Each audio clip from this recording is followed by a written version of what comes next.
Hi friends, last வீக்கெண்டோட mini vlog தான் இது. ஆக்சுவலி இன்றைக்கி ஒரு லாங் டிரைவ் தான் போகலான்னு சொல்லிட்டு ஏர்லி மார்னிங்கே கிளம்பிட்டோம். எப்பயுமே நாங்கள் வந்து இங்கே போனோம் அங்கே போகணும் பிளான் பண்ணிலாம் போக மாட்டோம். திடீர்னு தோணும், சரி கிளம்பலாமா, டக்குன்னு கிளம்பிடுவோம். அந்த மாதிரி தான் இன்றைக்கும் கிளம்பியிருந்தோம். காலையிலேயே சில்லுன்னு நல்லா அந்த ஏர்லி மார்னிங் காற்றுக்கு அதுக்கும் நல்லா சூடாக காஃபி குடிக்கணும் போல் இருந்தது. சரி, அதுக்காக தான் இந்த ஹோட்டலுக்கு போயிருந்தோம். போனாக்கா டிஃபன்லாம் வந்து டிஸ்பிளே பண்ணி வச்சுருந்தாங்க. பார்க்க கொஞ்சம் டிஃப்ரெண்ட்டாகவே இருந்தது.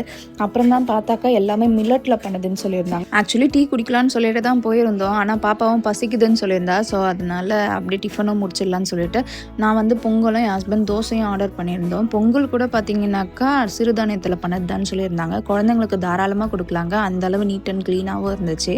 சரி, அப்படியே ஒரு டீயும் குடிக்கலான்னு பார்த்தாக்கா நல்ல கருப்பட்டிலாம் போட்டு ரொம்ப சூப்பராக இருந்துச்சு. அங்கே பிஸ்கெட்ஸ் வச்சுருந்தாங்க, அது கூட மில்லட்டில் பண்ணதுதான்னு சொல்லிட்டு இருந்தாங்க. அங்கே இருந்த எல்லா ஐட்டமும் செம்ம சூப்பராக டேஸ்டியாக க்ளீனாக இருந்ததுங்க. நீங்களும் போனீங்கன்னா கண்டிப்பாக ட்ரை பண்ணுங்கள். இந்த ஹோட்டல் பேர் பார்த்தீங்கன்னா ஆலடிப்பட்டியான், திருமலை வயலில் இருக்குது. நெக்ஸ்ட் வீடியோவில் பார்க்கலாம். Bye bye.